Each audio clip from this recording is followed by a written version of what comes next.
Next question. My cat has a broken tooth, but he's 13 years old, and I've heard horror stories about older pets undergoing anesthesia. I don't want him to be in pain, but I'm really scared and I'm not sure what to do.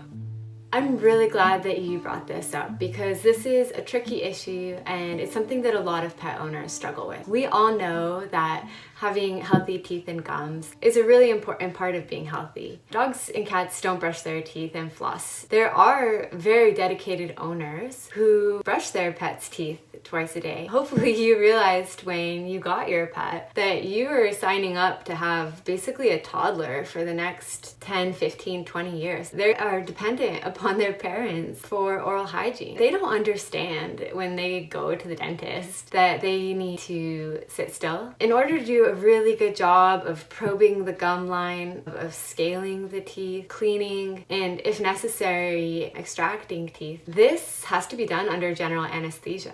And general anesthesia has inherent risks. These can be serious and can even include death. Dentistry is an elective procedure. It's an important part of staying healthy. Depending on your dog's mouth and genetics, a routine periodontal treatment may be needed as often as every 6 months or every year. And there's a significant expense associated with this. Depending on where you live, it can be hundreds of dollars, sometimes even thousands. Certain breeds, schnauzers and chihuahuas, miniature poodles, are notorious for having horrible dental disease as part of their genetic makeup. I've seen dogs and cats needing full mouth extractions at a relatively young age because they didn't receive routine preventative care. It is important to provide routine care, but you always have to weigh the benefits of a procedure or a treatment against the potential adverse effects and risks. And in older patients, while age isn't necessarily a disease, a lot of times these guys are starting to get other health problems that make anesthesia more complicated. I would never diminish the potential risks of a dental procedure to an owner. I think it's really important if you have an older patient and you're noticing that they're changing, losing weight, slowing down, not eating, it's really easy to get tunnel vision on the fact that all of their teeth are rotting and broken and not look elsewhere for a problem. I have seen patients that weren't eating, they were losing weight. On the outside, everything looked good other than their horrible dental disease. They underwent dental extractions, and after that, they still continued to decline, and then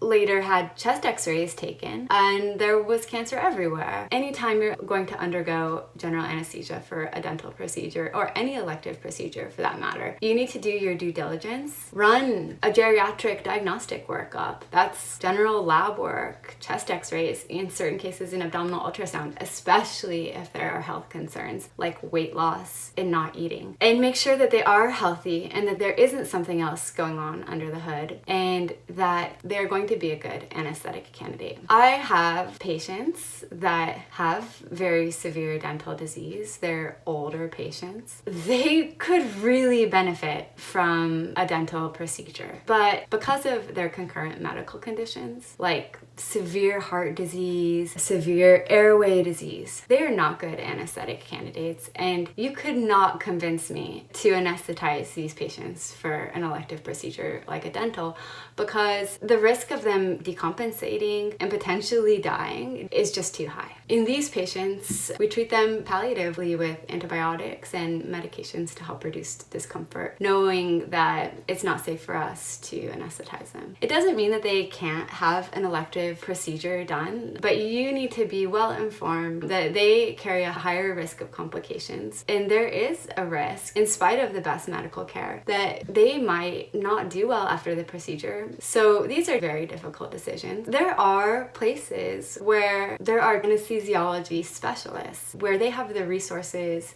training, and expertise to anesthetize these patients as safely as possible. And so I think if you're really in a situation where you have established that a dental procedure or another elective procedure is necessary, but that the patient carries a very high anesthetic risk, it's very prudent to seek out a specialty hospital where they offer anesthesiology. Anesthesiologists are rare, unfortunately, in our profession, but they are truly amazing as far as what they can safely do. There are veterinary dentistry specialists as well, and these aren't just people really trained at pulling teeth. A lot of times these are very highly skilled oromaxillary facial surgeons. Veterinary dentistry specialists can also offer very advanced salvage procedures like root canals and crowns. Not all teeth have to be extracted. A lot of times they can be saved, but you should know that there is always an option to see a veterinary dentistry specialist. I think with your cat, I would talk to your vet, get a general physical exam, provide them with a complete medical history, and run a geriatric workup, and answer the question, to the best of our knowledge, is this patient a good anesthetic candidate? Or is there any concurrent illness or disease that we should know about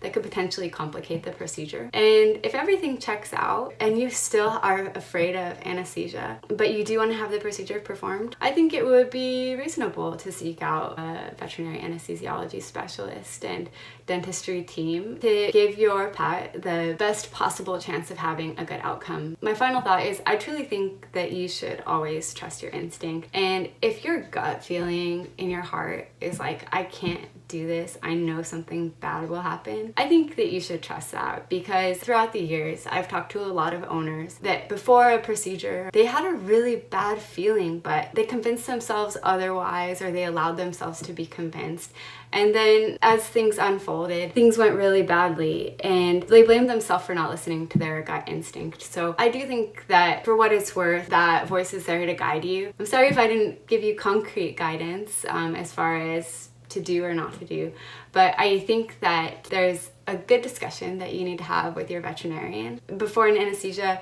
you always want to ask your veterinarian what is involved in an anesthesia, how are the patients monitored, what medications are used. See if you're comfortable with that, and if not, then seek out somebody more specialized in anesthesia. I hope that helps. Let me know how that goes, and I wish you all the best.